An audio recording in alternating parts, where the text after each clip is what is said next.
नमस्कार, मेरा नाम है आयुषी गुप्ता और आज हम बात करेंगे सोने चांदी के बढ़ते दामों को लेकर के, क्योंकि पिछले दिनों हमने देखा किस तरीके से सोने चांदी के भाव लगातार बढ़ते गए और फेस्टिवल सीजन, दिवाली, धनतेरस, गोवर्धन पूजा, आप कहिए भाई दूज, तमाम त्योहार है तो होड़ भी मची हुई है कि किस तरीके से जल्दी से सोना चांदी लोग खरीद ले। और आज हम चर्चा करेंगे, हमारे साथ गेस्ट भी मौजूद है, मार्केट एक्सपर्ट हमारे साथ है शरद कोहली जी। आपका बहुत बहुत स्वागत है। नमस्कार, thank you so much Ayushi. Sharad Kohli ji, क्योंकि सोने चांदी के भाव लगातार बढ़ते जा रहे हैं, सबसे पहले आपसे बेसिकली यही जानना चाहेंगे कि बताइएगा बढ़ क्यों रहे हैं। बहुत सारे कारण हैं आयुषी, अगर हम जाएं तो सबसे बड़ा कारण मुझे लगता है, जो अगर लंबी लिस्ट है कारणों की, पर मुख्य मुख्य कारण मैं यहाँ पर जिक्र करना चाहूँगा, आपने पूछा है तो। हाँ। तो सबसे बड़ा कारण है कि दुनिया भर के जो सेंट्रल बैंक्स हैं, जैसे भारत में रिजर्व बैंक होता है, अमेरिका में उसको फेडरल रिजर्व कहते हैं, इंग्लैंड में उसको बैंक ऑफ इंग्लैंड कहते हैं। ये सेंट्रल बैंक्स पिछले 2 साल से 2023 के बाद से लगातार सोना अपने करेंसी रिजर्व्स में रख रहे हैं, इसको लगातार खरीदे जा रहे हैं। अब इसी कारण से दूसरा कारण निकल के आता है कि आप ये पूछ सकते हैं कि ऐसा क्यों कर रहे हो, उनको क्या गहने बनवाने हैं या उनको कोई कंगन बनवाने हैं। ऐसा कुछ नहीं है। यूएस डॉलर दुनिया की बड़ी करेंसी माना जाता है, आज भी माना जाता है।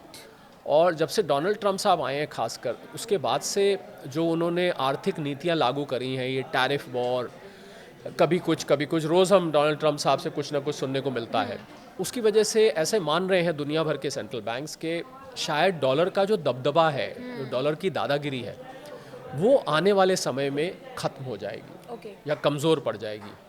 तो आप देखिए कि दुनिया का करीब 60 से 70% जो ट्रेड होता है दो देशों के बीच में, वो डॉलर में होता है। दुनिया के जो करेंसी रिजर्व्स हैं वो भी करीब 60-70% डॉलर्स में है। दुनिया का जो लेन देन उधार दिया जाता है वो भी बहुत बड़ी मात्रा में डॉलर में दिया जाता है। तो अब आप ये सोचिए कि अगर, और यही नहीं आयुषी, ये भी है कि इन देशों ने अमेरिका की ट्रेजरी बॉन्ड्स में बहुत बड़े स्तर पर निवेश किया हुआ है। Trillions and trillions of dollar, $1 trillion मैं न्यूज़ 18 जितने भी रीजनल के फॉलोअर्स हैं, व्यूअर्स, सब्सक्राइबर्स, दर्शक हैं, उनको बता दूं कि 88-89 लाख करोड़ का $1 ट्रिलियन होता है। रुपए की बात कर रहा हूँ मैं। तो इतने बड़े मात्रा में निवेश किया हुआ, तो उनको अब लग रहा है कि अमेरिका या यूएस डॉलर निवेश के लिए अब उतना ज़्यादा भरोसेमंद नहीं सुटेबल नहीं है, भरोसेमंद नहीं है।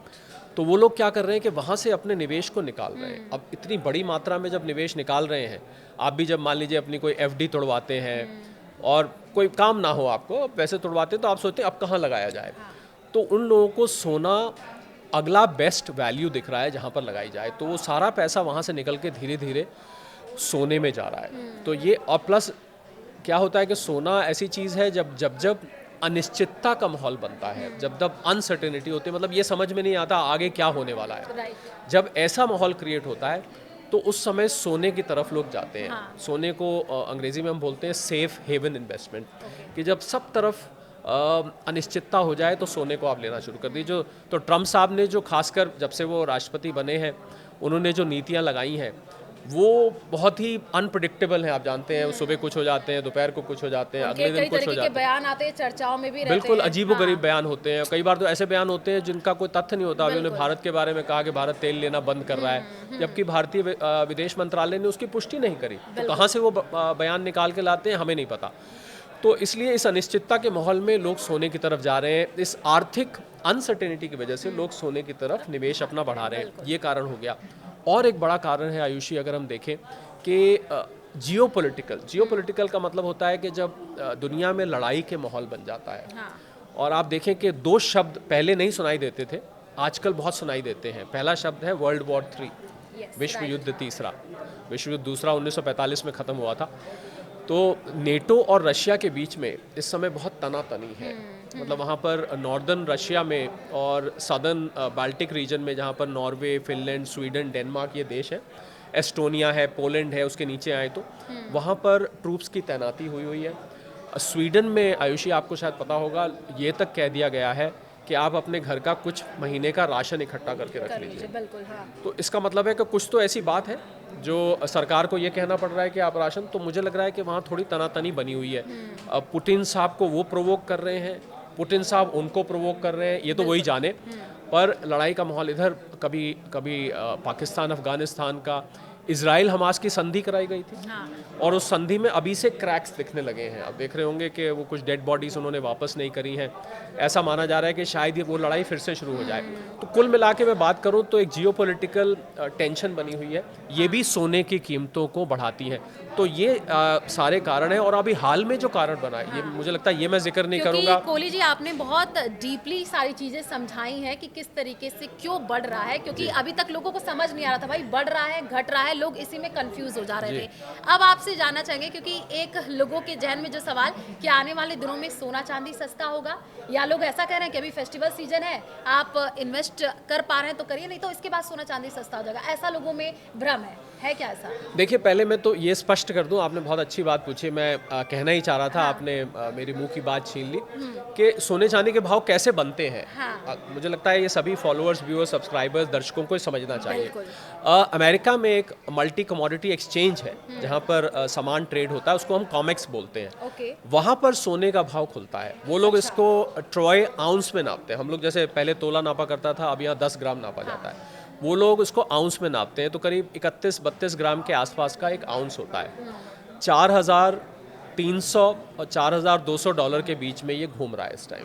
अभी हम जब बात कर रहे हैं तो मैं इस समय की कीमत में बोलूँ तो वहाँ पर खुलता है। उसके आधार पर भारत में जो सराफा बाज़ार एसोसिएशन है वो इसके दाम खोलती है। पहले वो आउंस को 10 ग्राम में कन्वर्ट करती है, ठीक है। और फिर डॉलर को रुपए में, उसके हिसाब से भाव खुलता है। तो मैं पहले तो ये बहुत ही पुख्ता तौर पे कहना चाहूँगा कि भारत में ना अक्षय तृतीया, ना धनतेरस, ना शादी के सीज़न से इस पे कोई फ़र्क पड़ता है। ठीक है। 100, 200, 300 रुपये इधर उधर होता है, वो कोई इतनी बड़ी अमाउंट नहीं है। मुख्यतः ये इसका कारण अंतर्राष्ट्रीय होता है, उसके आधार पर यहाँ पर खुलता है। तो इसलिए ये हमारे फेस्टिव सीज़न से सोना एक अंतर्राष्ट्रीय वैल्यू है। हमारे फेस्टिव सीजन पे इस पे कोई फर्क नहीं पड़ता है। ये आपने बहुत अच्छी बात की है कोहली जी, और आपने ये क्लियर भी कर दिया कि भाई ऐसा नहीं क्या फेस्टिव सीजन है तो भागिए और सोने चांदी पर इन्वेस्ट कर लीजिए। धनतेरस ही देख लीजिए, उस पर भी लोगों ने सोचा कि हम सोने चांदी खरीदेंगे। आपसे ये सवाल रहेगा मेरा अगला कि इन्वेस्ट करे किस पे, यानी कि गोल्ड बनवा ले, ज्वेलरीज पे करे या क्वाइन पे करे, किस चीज़ों पे? देखिए, ज्वेलरी मुझे लगता है कि आप महिला हैं, आप इस बात को और बेहतर समझ पाएंगी। ज्वेलरी की एक ऑर्नामेंटल वैल्यू होती है। आपने कोई हार बनवाया या कंगन बनवाए या कुछ कान का, नाक का, जो भी बनवाया, तो उसको बनाने के लिए पहली बात तो 24 कैरेट सोना नहीं लगता है। 24 कैरेट में ज्वेलरी नहीं बन सकती, वो मुड़ जाएगी। तो उसमें कुछ ना कुछ इम्प्योरिटी मिलाई जाती है। तो जब आप उसको बेचने जाएंगे तो उसमें वो, आपने सुना होगा, सुनार लोग जो हैं, ज्वेलर्स, वो कुछ काट लेते हैं। मेकिंग चार्जेस भी जाते हैं। तो आपको ज्वेलरी में निवेश करने में क्या होगा, जब आप उसको भुनाने जाएंगे तो आपका मुनाफा काफ़ी हद तक कट जाएगा। तो इसलिए अगर निवेश के लिए लेना है तो मुझे लगता है कि आपको ETF, आजकल नए चले, एक्सचेंज ट्रेडेड फंड्स बोलते हैं, जो कि म्यूचुअल फंड की तरह होते हैं। वो लोग आप वहाँ निवेश छोटे अमाउंट से भी कर सकते हैं। वो लोग पीछे उतना सोना चांदी खरीद के रखते हैं, उसमें आप करिए। या फिर आप बार्स और कॉइन्स में करिए, 24 कैरेट वाले जो होते हैं। क्योंकि ज्वेलरी को सिर्फ एक सजावट का या एक पहनावे की चीज़ ही रखना चाहिए। और इसीलिए मैं ये सलाह देता हूँ, बहुत से लोग मुझसे ऐसे पूछ रहे थे कि ज्वेलरी, शादियों का सीज़न आ रहा है, ज्वेलरी बनवानी है, तो मैंने उनको ये सलाह दी कि तो आजकल बहुत सारे ज्वेलरी के जो ब्रांड्स हैं उन्होंने कम कैरेटेज की ज्वेलरी निकाली है। जैसे नॉर्मली ज्वेलरी जब आप खरीदते हैं तो 22 कैरेट की होती है, तो अब उन्होंने 18 कैरेट, 14 कैरेट, बल्कि 9 कैरेट की भी ज्वेलरी निकाल रखी है। देखने में उनकी बिल्कुल बनावट, देखिए मुझे नहीं लगता शादी में आपने ब्याह में पहना है को पूछेगा भाई कितने कैरेट की आपने पहनी हुई है, ऐसा लोग जनरली नहीं पूछते हैं। लोग बस देखते हैं गोल्ड, हाँ, देखते हैं आपने सोना है या चांदी। बिल्कुल, आपने इंस्टा अपना रील बनानी है, फोटो एल्बम के लिए खिंचवानी है, वो खिंचवा लीजिए। तो मुझे लगता है कि अब समय आ गया है कि हम इन्वेस्टमेंट को और ऑर्नामेंट को अलग अलग करके देखें। पहले ये एक ही माना जाता था। आपने सुना होगा कि हमारे पुराने पुश्तैनी हार पड़े हुए हैं, हमारी दादी जी के टाइम के हैं। कोई सास अपनी बहू को दे के जाती थी, कोई माता अपनी बेटी को देती थी कि इसको संभाल के रखना, ये हमारे पुश्तों से चला आ रहा है, बहुत महंगा 9 लखा हार है, वगैरह वगैरह। तो मुझे लग रहा है अब ऑर्नामेंट को और इन्वेस्टमेंट को अलग अलग रखना चाहिए। आपको पहनने के लिए जो चाहिए वो आप अलग लीजिए, लो कैरेटेज का ले लीजिए, उससे आप खरीद भी पाएंगे। क्योंकि आप 22 कैरेट का लेके जाएंगे तो 22 कैरेट का तो बहुत पैसे चले जाएंगे आपकी जेब से। और एक और मैं सलाह देना चाहता हूँ आयुषी, जो शायद दर्शकों ने, पता नहीं, मुझे नहीं पता सुनी है कि नहीं, कि भारतीय घरों में हमारे यहाँ 27 करोड़ परिवार रहते हैं। हमारी 140-45 करोड़ की आबादी है। अगर मैं इसको परिवारों में बनाऊं तो 27 करोड़ परिवार हैं। राइट। और ऐसा माना जाता है कि भारत में, हालांकि गोल्डमैन सैक्स की रिपोर्ट कुछ और कहती है, पर मेरा ये मानना है कि भारत में घरों के अंदर 25,000 टन सोना रखा हुआ है। 25,000, एक टन में 1,000 किलो होते हैं। 25,000 टन सोना रखा हुआ है। इतनी बड़ी, सब छोटे से छोटा परिवार भी होता है, उसमें भी आपको कल कान के झुमके मिल जाएंगे, अंगूठियां मिल जाएंगी, पतली चेन मिल जाएंगी। तो मुझे लगता है कि वो आप अगर ज्वेलरी लेना ही चाहते हैं तो मैं एक सलाह देना चाहता हूँ। और तानिष्क के सीईओ ने भी यही सलाह दी कि आप उस पुरानी पड़ी हुई ज्वेलरी से नई ज्वेलरी बनवा लीजिए। इससे आपको फायदा क्या होगा कि एक तो आपका कैश नहीं जाएगा, क्योंकि महंगा हो चुका है इतना। अब कहाँ 1,30,000, 1,32,000 प्रति 10 ग्राम हो चुका है। तो आप 10 ग्राम भी लेने जाएंगे तो आपको इतने पैसे देने पड़ेंगे। तो उस पुरानी ज्वेलरी से उससे फ़ायदा क्या होगा, एक तो आपकी नई ज्वेलरी आ जाएगी, और क्योंकि आप लो कैरेटेज बनाएंगे, हो सकता है आपके हाथ में कुछ कैश भी आ जाए। और दूसरा ये है कि आप निवेश के लिए उसको नहीं यूज़ करेंगे, निवेश के लिए पैसा अलग निकाल लीजिए, इसको अलग निकाल लीजिए। तो ये मेरी सलाह है। बाकी देखिए, हर किसी, थोड़ा सोने के साथ ना हमारी आयुषी इमोशनल वैल्यू भी होती है, कनेक्ट होते हैं, बिल्कुल। तो और इसलिए खासकर महिलाओं के जी बिल्कुल। और साथ, खासकर अगर कोई पुश्तैनी हार या पुश्तैनी चूड़ी कंगन है तो वो थोड़ा बेचते टाइम ऐसा लगता है कि कोई जैसे कुछ जा रहा है, वाकई दर्द होता है। तो अगर ये तो आपको देखना होगा, परंतु ज्वेलरी को लो कैरेटेज से बनवाएं और निवेश के लिए आप उसको अलग करें, ये मैं सलाह देना चाहता हूँ। और अगर आपको रखने की दिक्कत है घर में लॉकर या चोरी का भी डर है, तो इसलिए आप ETFs लेके चलिए, जिसको हम एक्सचेंज ट्रेडेड फंड्स बोलते हैं। उनमें आप निवेश करिए, बड़े आराम से ये मिलते हैं, और उसको आप लेके वो आपके डीमैट अकाउंट में पड़े रहेंगे, और बिल्कुल आपको उसकी उतनी ही कीमत, जैसे जैसे सोना चांदी बढ़ते जाएंगे आपको उतने पैसे मिलते जाएंगे। बिल्कुल। इसी बीच एक मेरा सवाल आपसे रहेगा कोहली जी, क्योंकि आपने कहा अगर पुरानी ज्वेलरीज आपके पास रखे हुए हैं तो आप उसको इन्वेस्ट कर दीजिए, पैसे भी मिल जाएंगे और नई क्वालिटी का वो बन भी जाएगा। लेकिन कुछ लोग ऐसा मानते हैं कि भाई इसको लॉन्ग टर्म के लिए रखेंगे तो ज़्यादा फायदा होगा, क्योंकि सोने चांदी के भाव बढ़ेंगे। तो क्या ये सही है? जी हाँ, मैं तो देखिए, जो लोग सोने के निवेशक हैं या जो ज्वेलरी ले रहे हैं, उनको तो यही सलाह है कि वो लंबे वक्त के लिए रखें। हो क्या रहा है आजकल, क्या हो रहा है कि लोग निवेशक बनकर आते हैं और ट्रेडर बन जाते हैं। मतलब वो सोच के आते हैं मैं 5 साल के लिए अब सोना ले रहा हूँ या ले रही हूँ, तो मैं इसको रख। और जैसे ही वो देखते हैं कि मुझे अभी शख्स मिले, उन्होंने 1 लाख पर लिया था, अब जैसे ही कीमत 1,30,000 हुई, उन्होंने उठा के बेच दिया। जबकि मुझे लगता है कि अगर वो लंबे वक्त तक रखते तो और ज़्यादा प्रॉफिट कमा सकते थे। तो अगर आप ज्वेलरी के लिए देखिए, फिर मैं ये बात दोहराना चाहूँगा, आपने जो बात पूछी है उसी में से निकल के आती है कि ज्वेलरी के लिए, अगर आप ज्वेलरी लेनी है आपने, तो ज्वेलरी के लिए सिर्फ उतना ही, पहले लोग अपना निवेश भी ज्वेलरी में कर देते थे। मेरे शायद यहीं से आपका सवाल लेके आया है। तो यही मैं कहना चाहूँगा, अगर इसको आसान भाषा में समझाऊँ, कि जो ज्वेलरी के लिए आपने पैसा लगाना है वो ज्वेलरी में लगाइए और लो कैरेटेज में लगाइए, क्योंकि ज्वेलरी भी चाहिए। अब आप कहीं शादी ब्याह में फंक्शन में जा रहे हैं तो वो भी पहनना ज़रूरी है। पर अगर आप निवेश के लिए पैसा ज्वेलरी में मत लगाइए, निवेश के लिए पैसा आप ETFs या बार्स और कॉइन्स 24 कैरेट के आते हैं जो हॉलमार्क होते हैं, 24, उसमें पैसा लगाइए, आप ज्वेलरी में पैसा को मत लगाइए। बिल्कुल। क्योंकि हम बात सोने चांदी की कर रहे हैं, आजकल सोना चांदी कई लोग कहते हैं मिलावटी हो रही है, नकली कह सकते हैं, कई लोग इसके शिकार भी हो जाते हैं। अमूमन हम ऐसी खबरें पढ़ते हैं, लोग कहते हैं कि नकली सोना, तो इसकी पहचान कैसे करें, ये आपसे समझना चाहेंगे। देखिए, ये तो आपने सवाल पूछा है जिसका एक कसौटी होती है, एक पत्थर होता है काले रंग का, आपने देखा होगा, जो ज्वेलर्स के पास होता है। जब आप सोना लेके जाते हैं तो उसको रगड़ कर देखते हैं, तो ये तो एक डेमोन्स्ट्रेट करने वाली चीज़ है कि कौन सा 22 कैरेट का है, कौन से 24 का है। बाकी मैं मोटे तौर पे बताया था, मुझे मालूम तो है, पर क्योंकि हमारे पास यहाँ कसौटी नहीं है, तो जब आप 24 कैरेट को कसौटी पर रगड़ते हैं तो वो बिल्कुल पीले रंग का चमकदार होता है। जैसे जैसे कैरेटेज कम होती जाती है, वो जो पीले रंग की चमक है वो फीकी लेमनिश होती जाती है। वो पीले से हट के हल्का पीला, फिर और हल्का पीला। ये बाकी मैं सलाह ये दूंगा कि अगर आप ज्वेलरी ले रहे हैं तो आप हॉलमार्क वाली ज्वेलरी लें। सब ज्वेलरी के पीछे आजकल हॉलमार्क आता है, आप वो लें और कहीं से चेक करवा लें। और मैं तो ये भी सलाह दूंगा आप लोगों को कि आप ज्वेलरी लें तो आप ब्रांडेड लें, जैसे MMTC का आता है या जो स्टैम्प्ड गोल्ड आता है, उस टाइप का गोल्ड लें। मुझे लगता है हर जहाँ कहीं से गोल्ड नहीं ले लेना चाहिए, क्योंकि वहाँ पर ये चांस है कि मिलावट। और उसको आप एक बार, उनके पास कसौटी होती है जो मैंने आपको पहचान बताई है, आप कसौटी पे जैसे ही लकीर डालेंगे तो गाढ़े पीले रंग की अगर चमकीली रंग की लकीर आ रही है तो वो 24 कैरेट है, उससे थोड़ी हल्की आ रही है। अब आपको पता कैसे लगेगा, आप चारों, मतलब 24 कैरेट, 22 कैरेट, 18 कैरेट और 14 कैरेट, आप चारों की लकीर उस कसौटी पर डाल के देखिए, आप स्वयं पहचान जाएंगे कि कौन सा वाला बिल्कुल प्योर है और कौन सा मिलावट वाला है। क्योंकि आपने यहाँ पर ये भी चीज़ें क्लियर की है, बहुत अच्छे तरीके से आपने बताया भी है।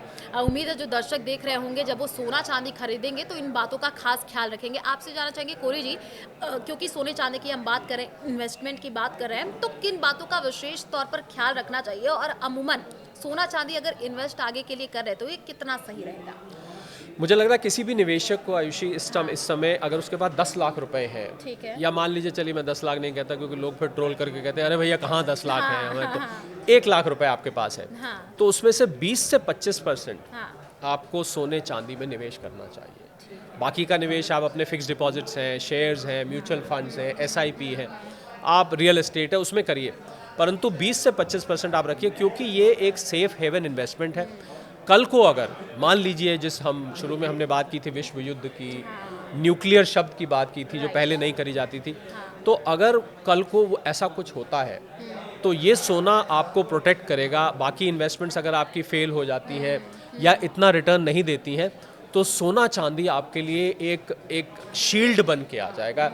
इसको हिंदी में कवच कहते हैं, एक कवच का काम करेगा और आपको ये इन्फ्लेशन के अगेंस्ट भी हेज करता है। तो मुझे लग रहा है कि 20-25% आपको रखना चाहिए। और मैं फिर आपको बताना चाहूँगा एक ज़रूरी बात और, कि बहुत ज़्यादा सोना चांदी लॉकर में नहीं रखना चाहिए। अच्छा। मैं ये भी बता दूं सबको कि लॉकर का जो इंश्योरेंस होता है, जितना आप किराया देते हैं साल का लॉकर का, मान लीजिए आपका साल का किराया 1500 रुपये है, तो कुल 100 गुना उससे ज़्यादा इंश्योरेंस होता है, यानी कि 1.5 लाख तक का इंश्योरेंस होगा।